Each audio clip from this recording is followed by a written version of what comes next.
नमस्ते भाइयों और बहनों, हम हैं आपकी प्यारी बीसी आंटी और आपका स्वागत है बीसी विद बीसी आंटी में। अरे ऐसे क्या सोच रहे हैं, बीसी मतलब बातचीत विद वेरी क्यूट आंटी। और आज के हमारे गेस्ट हैं कैमरे के पीछे के हीरो यानी डायरेक्टर संतोष सिंह। उनकी जो नई वेब सीरीज आई है ना, रणनीति बालाकोट एंड बियॉन्ड, वो तो गर्दा ही मचा दी है। IMDb पे लोग और आ गए हैं और तारीफों के पुल बांधे जा रहे हैं उनकी सीरीज के बारे में। तो आइए सीधे उन्हीं से पूछ लेते हैं कि ऐसा क्या है उनकी सीरीज।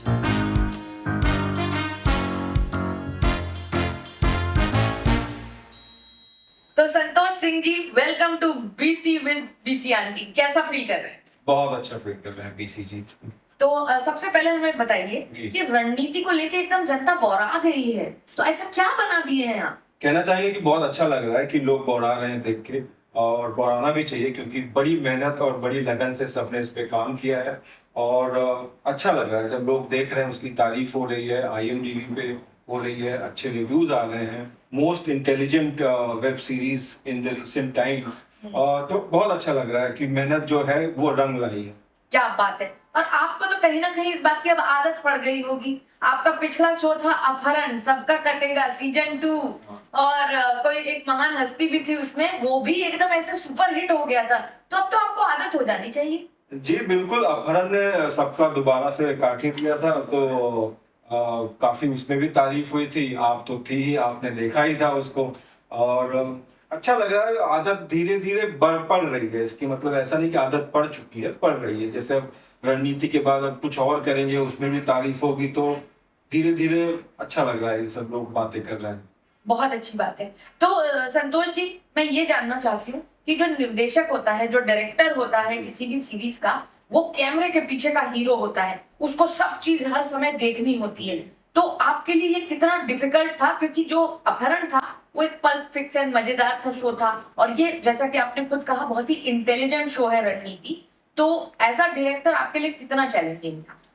चैलेंजिंग बहुत ही ज्यादा था, क्योंकि अपहरण जैसे कि आपने कहा एक पल्प फिक्शन शो है, वो बड़ा ही मासी और थोड़ा डार्क ह्यूमर और ह्यूमर से लेस है। और रणनीति उसका एकदम अपोजिट है। अगर उसको देखा जाए तो रियल लाइफ इवेंट से इंस्पायर्ड है शो। तो काफी, जब आप ये कहते हैं कि आपका शो जो है वो रियल लाइफ इवेंट से इंस्पायर्ड है, तो आपकी जिम्मेदारी बतौर निर्देशक बहुत ज्यादा बढ़ जाती है कि आप को गलती करने की गुंजाइश नहीं हो।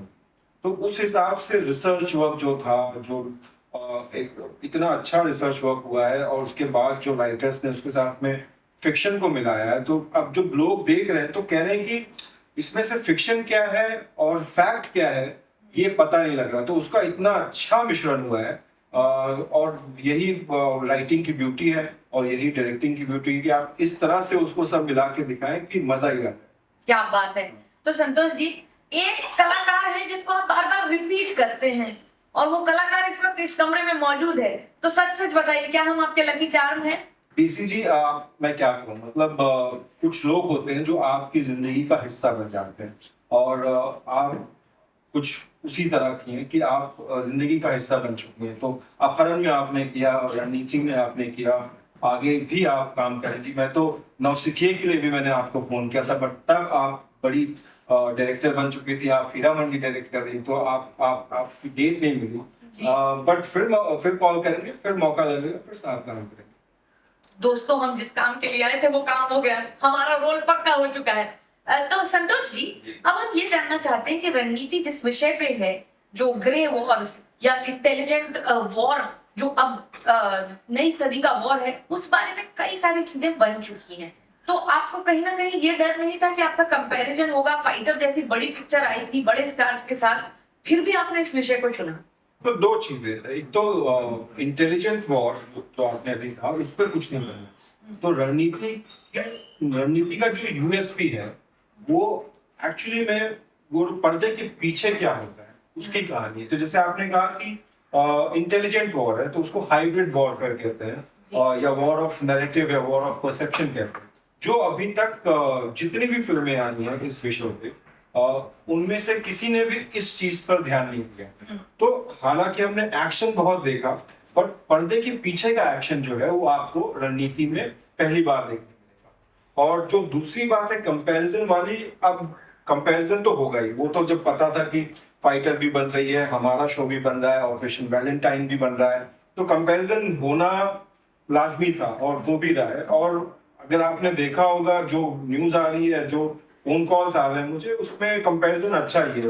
लोग कह रहे हैं कि फिल्म से अच्छी है आपकी वेब सीरीज, जो कि as a director, as a हमारी पूरी टीम के लिए बहुत बड़ी बात है। क्या बात है। और आपका बजट शायद उस पिक्चर से एक चौथाई से भी कम रहा होगा। मैंने तो कहा भी था कि अगर मुझे इस फिल्म की तरह वीएफएक्स का बजट मिल जाता तो फिर आप अलग ही कमाल देखते। क्या बात है। तो संतोष जी, अब हम, क्योंकि थोड़ा सा सीरियस माहौल हो चुका है, अब एक छोटका मोटका गेम खेलते हैं। बताइए। ठीक है। तो आपके रणनीति में बहुत अच्छे अच्छे कलाकार हैं, लारा जी हैं, जिमी जी हैं, हम हैं और सत्यजीत दुबे हैं, ऐसे बहुत बड़े, आशीष विद्यार्थी जी हैं। इन सब को तो आपने डायरेक्ट कर ही दिया है। तो अब मैं पूछूंगी कि डायरेक्टर का फेवरेट एक्टर कौन था? जिमी शेरगिल। क्यों? वो उनसे ना, वो बहुत ही अंडरप्लेड कैरेक्टर है जो कश्यप सिन्हा वो प्ले कर रहे हैं। वो बहुत ही अंडरप्लेड कैरेक्टर है। एक होता है कि आप नेचुरल प्ले कर रहे हो और लाइक नो थोड़ा लाउड हो या जो कर रहे हो, नॉर्मल बात कर रहे हो, वो बड़ा ही एसेंट्रिक सा कैरेक्टर है उनका और वो बहुत ही अंडरप्ले किया है। तो वो जो कैरेक्टर था, आई थिंक उनको भी और मुझे भी उनको डायरेक्ट करने में, उनको प्ले करने में बड़ा मजा आ रहा था और थोड़ा टफ था वो, कि मतलब उन्होंने कि किस तरह से वो उसको एज अंडर प्ले करते हुए एक हीरो की तरह उभर के नजर आए और एक अंडरडॉग जो एक विनर बन के निकलता है, वो बड़ा अच्छा लग रहा था मुझे। हम अपने दर्शकों को बताना चाहते हैं कि रियल लाइफ में संतोष सिंह यानी कि हमारे दोस्त सैंडी बिल्कुल कश्यप सिन्हा की तरह है, एकदम अंडर प्ले करते हैं, लेकिन असल हीरो यही रहते हैं हर सीरीज के। खिचड़ी भी खाते हैं और खिचड़ी भी खाते हैं। तो अब मैं पूछना चाहूंगी, अब आपने तो बता दिया कि डायरेक्टर्स फेवरेट जिमी शेरगिल है, हमारा नाम नहीं लिए कोई बात नहीं, लेकिन डायरेक्टर्स एक्टर जो आपने बोला वो एकदम समझा, ऐसा कौन था? आशुतोष राणा। क्या बात है। और वो तो काफी सीनियर है। बहुत सीनियर है और बड़े मजेदार है। मतलब वो इतने एक्साइटेड रहते हैं कि मतलब उन्हें सब पता है, उन्होंने बहुत काम किया हुआ है लाइफ में, उनको पता है कि क्या कब कैसे करना है, लेकिन वो एकदम आके अपने आप को आपके एज अ डायरेक्टर आपको एकदम सरेंडर कर देते हैं कि लाइक आप जो बोलेंगे वो हम करेंगे। हाँ। आप बताइए वर्क कर रहा है नहीं कर रहा, अच्छा ठीक है ये मैं ट्राई करता हूँ, आप ये देखिए और ये बताइए। तो उनको आप जिस तरह से भी बोलो, जिस तरह से भी काम कराओ, वो पूरी तरह से उसमें कूद जाते हैं और बहुत अच्छा।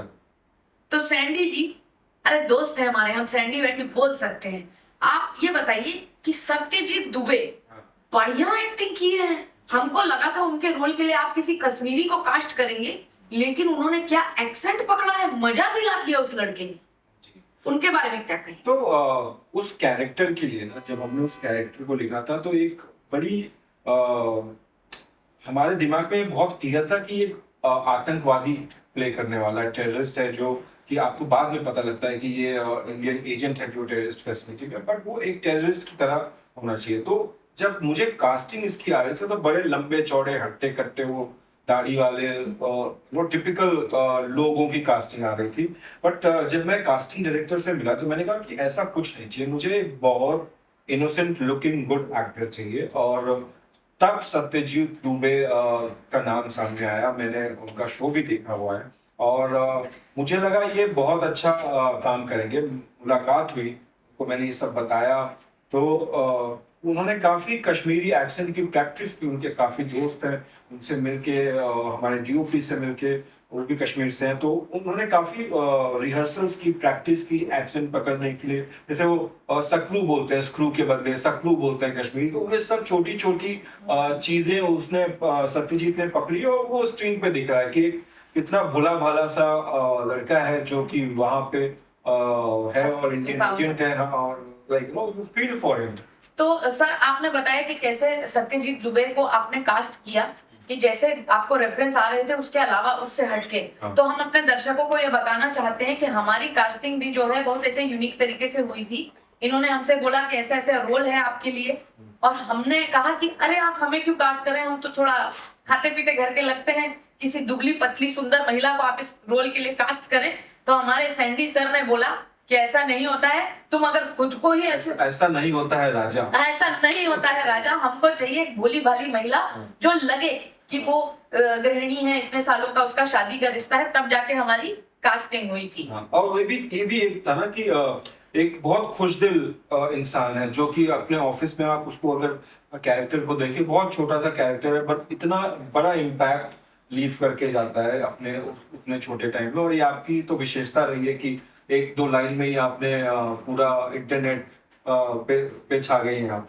तो उस तरह का ये था कि बहुत ही खुशदिल इंसान है। तो जब आप ये सब देखते हैं तो you don't see that coming. जो उनके साथ हुआ है, जो उन्होंने अपने पति को इस हादसे में लूज किया है, वो आप कभी देखते नहीं। और जब आप देखते हो तो आप उसके लिए इतना बुरा फील करते हो कि आपको लगता है कि आपका कोई अपना खो गया है। चला। तो वो एक बड़ी इंटरेस्टिंग चीज थी और इसलिए आपको उसके लिए कास्ट किया गया। क्या बात है sir. Apart from being a friend. हाँ, तो सर हम एक चीज और जानना चाहेंगे कि आपने बहुत ज्यादा एक्सटेंसिवली अपने करियर की शुरुआत में करण जौहर जी के साथ काम किया, अयान मुखर्जी के साथ काम किया, और उन लोगों की विशेषता है लव स्टोरीज बनाने की। और फिर आपने ट्रांजिशन किया ओटीटी में ब्रोकन बट ब्यूटीफुल जैसी सीरीज से, जो कि बिल्कुल उसी यूनिवर्स से मिलती जुलती एक सीरीज थी। विक्रांत मैसी थे उसमें और बहुत ही सुपर हिट हुई थी, हमको बहुत पसंद आई थी। तो क्या आपने ऐसा सोचा था कि आप धर्मा से निकलने के बाद एक पिक्चर बनाएंगे, या ये प्लान था कि हम ओटीटी में काम करेंगे? नहीं, ऐसा कुछ प्लान नहीं था कि ओटीटी में काम करेंगे या पिक्चर बनाएंगे। बेसिकली डायरेक्ट करना था। इतना पता था, कहाँ होगा कैसे होगा वो बिल्कुल नहीं पता था। तो बतौर first assistant director, associate director काफी काम कर चुका था। तो ये वो था कि अब क्या, अब आगे क्या, एक नेक्स्ट स्टेप जो होता है एक एसोसिएट डायरेक्टर का, कि उसको डायरेक्टर बनना है। तो मेरा भी वही था कि अब मुझे डायरेक्टर बनना है, अब मुझे असिस्ट नहीं करना है। तो वो दिमाग में बहुत क्लियर था और उस हिसाब से जर्नी शुरू हुई। तो ये नहीं था कि फिल्म करूँ मिलेगी तो फिल्म कर लेंगे, अगर ओटीटी मिला तो ओटीटी कर लेंगे, क्योंकि उस वक्त जरूरत थी कि अगर कुछ हो जाए, मुझे डायरेक्ट करने को मिल जाए। बस उतना ही दिमाग में ख्याल था और इत्तेफाक से ब्रोकन मिल गया और इत्तेफाक से वो लव स्टोरी भी रही और बड़ा मजा आया उसे करने में। और मुझे बहुत अच्छा लगता है कि उसका जो कोर था कि जो टूटे हुए लोग हैं, दो टूटे हुए लोग हैं, वो कैसे एक दूसरे की हेल्प करते हैं कि वापस से हील होने में या जुड़ने में, और eventually falling in love with each other. तो वो बहुत ही अच्छा मुझे लगा कि एक मीनिंगफुल लव स्टोरी है वो, और ये लोगों तक जानी चाहिए, और बन गई और बहुत अच्छा उसने अभी भी बहुत प्यार मिलता है। बिल्कुल, अभी तक उनके गाने सुपर हिट हैं और सीन्स जो हैं वो एकदम सोशल मीडिया पे वायरल हैं। तो सर मैं ये जानना चाह रही हूँ कि broken but beautiful love story था, फिर आपने बनाया फितरत। फितरत एक अलग तरीके की कहानी थी, मोर फीमेल ड्रिवन, चिक फ्लिक जोन में आप उसको समझ सकते हैं। फिर आपने बना दिया अपहरण, जिसमें सबका काट दिया आपने, जो कि एक पल्प फिक्शन स्टोरी थी। फिर आ गया रणनीति, जो कि एक इंटेलिजेंट शो है। तो मतलब आप बिल्कुल हमारी तरह हैं, ऑलराउंडर हैं। और हमने सुना है आपने एक पिक्चर भी बनाई है जो कॉमेडी है, तो मतलब कैसा कमाल कर रहे हैं आप? बिल्कुल, I think as a director आप एक ही कहानी आई थिंक कहते कहते बोर हो जाएंगे, आपकी खुद की फ्रेशनेस जो है वो खत्म हो जाएगी, क्रिएटिविटी खत्म हो जाएगी। तो इस तरह से आप जब अलग अलग चीजें कर रहे होते हैं, अलग अलग कहानियों पे काम कर रहे होते हैं, वो बड़ा चैलेंजिंग होता है एक तो में, क्योंकि आपने कुछ अलग किया है, अब आप कुछ अलग कर रहे हो, तो वो दोनों में एक फ्रेशनेस बरकरार रहती है और वो साथ ही साथ चैलेंजिंग भी बड़ा रहता है। तो आपका जो है ना दिमाग और मन पूरी तरह से उसमें लगा रहता है कि आप डिस्ट्रैक्ट नहीं हो पाते हो, आपके पास डिस्ट्रैक्ट होने का मौका नहीं होता। तो वो मुझे बहुत अच्छा लगता है कि आप ना कि अलग अलग चीजें करते रहो, why to tie yourself with one particular genre. जी सही बात। तो सर एक मेरे पास एक खुफिया खबर है जी। मैंने सुना है कि आप हीरा मंडी डायरेक्ट करने वाले थे, एसएलबी के साथ आपका चुपचाप मीटिंग भी हुआ था। क्या होता है, मीटिंग आप ही नहीं करवाई थी। और जी हाँ बिल्कुल, मिला था, भंसाली सर से मिला था, अच्छी खासी मीटिंग हुई थी, वर्कआउट नहीं हुआ और आई थिंक उनको बेटर डायरेक्टर मिल गया और मेरे सामने ही वो डायरेक्टर बैठे। तो अच्छी बात है, मेरी फ्रेंड ने उसे डायरेक्ट किया है और मुझे इस बात की बड़ी खुशी मिलती है और मुझे बड़ा गर्व महसूस होता है। तो हम हैं दोनों कैमरा के पीछे के हीरोज। तो चलिए, अब ये सब बातचीत तो हो गई, इंटरव्यू हो गया। हमारी ये चाहत थी कि अगर आप पिक्चर बनाने वाले हैं तो हमें अच्छा सा रोल अगर मिल जाता। बिल्कुल मिल जाएगा, बताऊंगा। ठीक है सर। तो सर तब आ जाऊँ ऑडिशन देने? मैं बताऊंगा। सर हमको लग रहा है जीरो ने तो आपको पसंद कर लिया है। हाँ, उसी को रहने दीजिए। तो सर नहीं, कहानी क्या है मतलब? पहले लिख लूंगा तो आपको बताऊंगा। पर ये तरीका मुझे घर से भगाने का है क्या? आप एक काम करिए, आप इससे बात करिए, मैं ठीक है? जी आ रहे हैं वापस, हमारा रोल कंफर्म है। लेकिन दोस्तों, कैसा लगा आपको हमारा BC with BC? Santosh Singh आए थे, इतनी बढ़िया बढ़िया बातें बता के गए। अब चलते हैं, जाके थोड़ा चाय चढ़ाएंगे।